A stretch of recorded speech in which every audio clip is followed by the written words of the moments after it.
Surprise. ఎలా ఉంది? మా నాన్న కొత్త గిఫ్ట్ నాకోసమే. అంటే ఆబ్వియస్గా నీకోసం కూడా. నీకు నడపాలనే లేదా? అక్కడ కూర్చున్నావేంటి? బట్ ఈరోజు వద్దులే. పైగా ఈ కార్ నీకోసం మీ డాడీ కొనిచ్చారు. నేను డ్రైవ్ చేస్తే బాగోదు. నీకిష్టమనే నేను ఈ కార్ అడిగాను. వాట్ వరుణ్? ఎనీవేస్, నాలో ఏదైనా చేంజ్ ఉందా? ఏం లేదే. కొత్తగా ఏదైనా?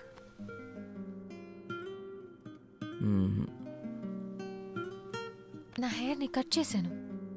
ఓ, చిన్న కట్ చేసావు కదా? కాదు, పెద్దదిగా కట్ చేసుకున్నాను. Come on Varun. సరే, త్వరగా చెప్పు. డిన్నర్కి ఎక్కడికి వెళ్దాం? డిన్నర్కా? అంటే ఎంతసేపు పడుతుంది? ఎందుకంటే 9 o'clock ఇంటికి వెళ్ళిపోవాలి. ఏమైంది నీకు? What is this 9 o'clock reporting? వెళ్దామా? Okay, I'll drop you by 9. ఎలా చెప్పను నిత్య? చెప్పినా ఏమని చెప్పను. నేను నీకు తగనని చెప్పనా? నా బాధ్యతలు పరిస్థితులు నీ మీద రుద్దలేనని చెప్పనా?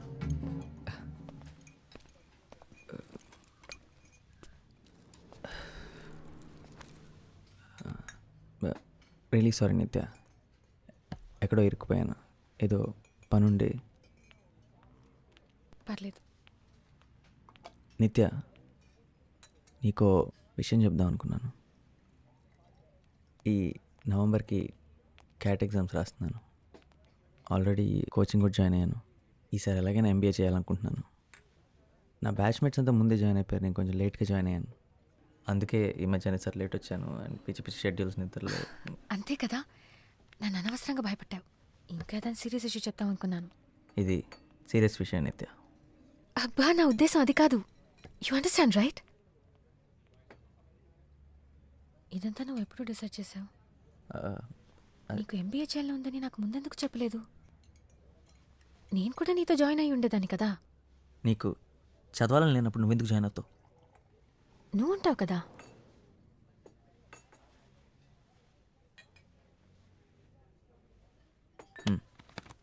పదవెళ్దాం.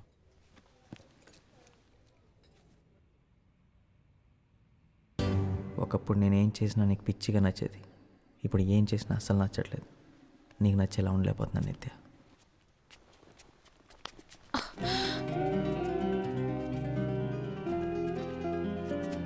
అబ్బాయి గారు చాలా సంతోషంగా ఉన్నట్టున్నారు.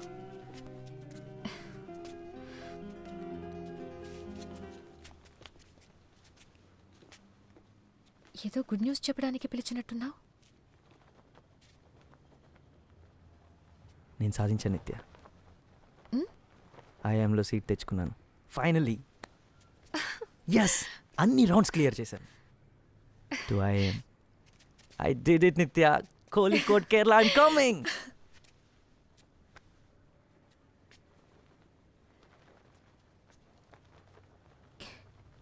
కేరళ? ఎస్, కేరళ. ఇంకో 3 monthsలో.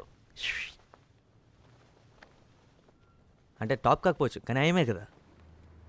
నీకు తెలుసు కదా, నేను కోచింగ్ సెంటర్లో చివరిలో జాయిన్ అయ్యాను. హే, మనం ఇలా జరుగుతుందని ముందే అనుకున్నాం కదా.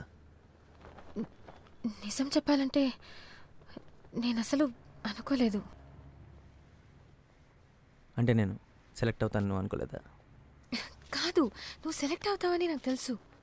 కానీ నువ్వు అంత దూరం వెళ్ళిపోతావని ఆలోచించడానికి ఇష్టపడలేదు. వరుణ్, నువ్వేం చేసినా నాకు ఇష్టమే. నీ లైఫ్లో నీకేం చేయాలనిపిస్తే అది చెయ్యి, ఓకే? థ్యాంక్స్. థ్యాంక్ యూ రా.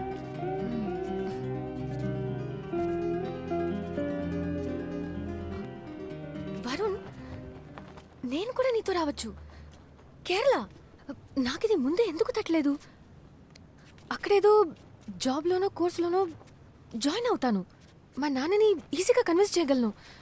విద్యాకని కూడా బయటికి పంపించారు కదా. మనం హ్యాపీగా ఉండొచ్చు కదా. అంటే ప్రతిరోజు నా హాస్టల్లోకి నేను దొంగతనంగా స్మగుల్ చేయమంటావా? హాస్టల్లో ఎందుకుంటావు? ఎందుకంటే నేను ఎఫర్ట్ చేయగలిగింది అదే కాబట్టి. ప్లీజ్ వరుణ్, మనం ఒక అపార్ట్మెంట్ తీసుకుందాం. నేను పే చేస్తాను, ఇట్స్ ఓకే. ఓకే కాదు నిత్య, నువ్వు నా కోసం ఎందుకు పే చేస్తావు? నా ఖర్చు అంతా ఇప్పుడు నువ్వెందుకు భరించాలి? ప్రాబ్లం ఖర్చు కూడా కాదు నిత్య, నేను అక్కడికి చదువుకోవడానికి వెళ్తున్నాను. అందరూ క్యాంపస్లోనే ఉంటారు, ఎవరు బయటికి వెళ్ళి ఉండరు. నేను రావడం నీకు ఇష్టం లేదా? మై గాడ్, నిజంగానే నీకు ఇష్టం లేదు? నువ్వు రావడం నాకు ఇష్టమే నిత్య, కాకపోతే ఏదో ఒక వంక పెట్టుకుని రావడం ఇష్టం లేదు. నువ్వు కూడా చదువుకోవడానికి అప్లై చేసి నీకు సీట్ వచ్చుంటే నేను చాలా హ్యాపీగా ఫీల్ అయ్యేవాడిని. బాగుంది, నేను కూడా అప్లై చేశానంటే నువ్వు వద్దని ఎందుకన్నావు? అప్పుడు నువ్వు చదువుకోవడానికి అప్లై చేస్తాను లేదు, నా కోసం అప్లై చేస్తాను అన్నాను. ఎందుకంటే నాకు నీతో ఉండడం ఇష్టం, దాంట్లో తప్పేంటి? తప్పు ఇది నా వల్ల కాదు నిత్య. నీ లైఫ్లో ప్రతిదీ నువ్వు నా కోసమే చేస్తుంటే ఏదో ఒక రోజు నా మీద అసహ్యం కలుగుతుంది. అది నా వల్ల కాదు. నీకేం కావాలో అదే చేయమని చాలాసార్లు చెప్పాను, నీకేం కావాలో ఆలోచించుకోమని బతిమాలాను. నిజంగా నా కోసమే చెప్పావా, లేకపోతే నేను నీకు అడ్డొస్తానని చెప్పావా? నా లైఫ్తో నేను బిజీగా ఉంటే నువ్వు మారిపోయావన్న సంగతి నాకు తెలియకుండా ఉంటుందని చెప్పావా?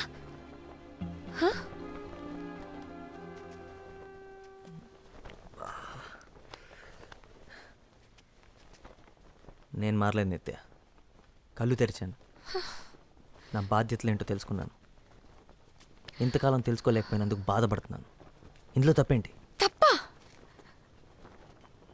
నువ్వు కళ్ళు తెరిచావు వరుణ్, కానీ నన్ను మాత్రం నీ కళ్ళలోనే వదిలేశావు.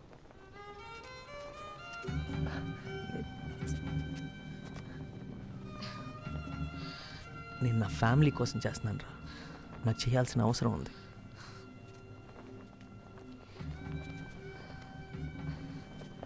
నువ్వు చాలా అదృష్టవంతురాలు నిత్య, నువ్వు లైఫ్లో ఏం చేయాలనుకుంటే అది చేయగలవు.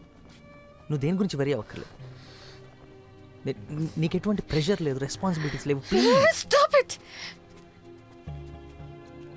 నన్ను లైఫ్ అంటే ఏంటో తెలియని ఒక డమ్ గర్ల్ ఇచ్చేసి మాట్లాడొద్దు, నన్ను ఇన్సల్ట్ చేయొద్దు. నేనేంటో నాకు తెలుసు. Thank you very much.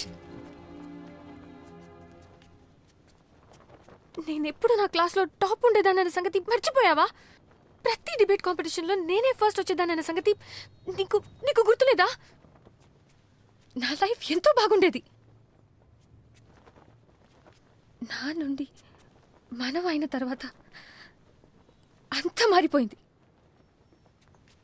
నువ్వు బిజీ అయినప్పుడు నేను అర్థం చేసుకున్నాను, ఇద్దరిలో ఒకరన్నా త్యాగం చేయక తప్పదని. నేను నా చదువు, నా ఫ్రెండ్స్ అన్నింటినీ పక్కన పెట్టాను, నువ్వు కావాలనుకున్నాను. నీకు విషయం తెలుసా, నాకెప్పుడు నో అనడం అలవాటైపోయి నా ఫ్రెండ్స్ నాకు ఫోన్ చేయడం కూడా మానేశారు. ఇద్దరిలో ఒకరన్నా సాక్రిఫైస్ చేయకపోతే రిలేషన్షిప్ నిలబడదని అది నేను చేశాను. ఇదంతా నీకు ఎప్పుడు చెప్పలేదు, ఎందుకంటే ఇప్పుడు ఎందుకు చెప్తున్నావు? ఎందుకు ఇదంతా చేయమని నేను చెప్పానా? నీకేం కావాలో అదే చేయమని ఎన్నోసార్లు చెప్పాను. జెన్నిఫర్ వీళ్ళందరూ నీకెంత ఫ్రెండ్స్, నాకు అంతే ఫ్రెండ్స్. వాళ్ళని వదులుకోమని నేను ఎందుకు చెప్తాను? ఇప్పుడు అంతా నా తప్పన్నట్టు. నీది తప్ప అనట్లేదు వరుణ్, నీకు తెలియాలని ఇదంతా చెప్పాను. ఇప్పుడు నువ్వు తప్ప నాకు వేరెవ్వరూ లేరు. నన్ను కూడా నీతో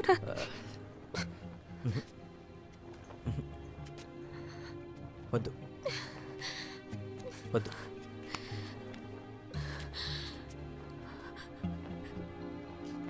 ఏదో ఒక రోజు నీ ఈ బాధ నా మీద కోపంగా మారుతుంది, అది నేను భరించలేను. నీ మంచి కోసం, నా మంచి కోసం, మన మంచి కోసం చెప్తున్నాను. నువ్వు అక్కడికి రావద్దు ప్లీజ్. అరే అసలు నిన్న అక్కడికి రావద్దని చెప్తూ నేనెంత బాధపడుతున్నానో తెలుసా? అసలు ఎంబీఏ కోర్స్ ఎందుకు తీసుకున్నాను అని బాధపడేలా చేయకరా ప్లీజ్. It's really hurting. ఇప్పుడు నా గురించి కూడా నువ్వే డిసిషన్ తీసుకుంటున్నావు చూడు, అది నాకు బాధగా ఉంది. నిత్య నిత్య ఇప్పుడు నీ మంచి కోసం, మన మంచి కోసం నువ్వు ఇంకో డెసిషన్ తీసుకోవాలి. నన్ను వదిలే ఇప్పుడే, ఎందుకంటే నా వల్ల కాదు.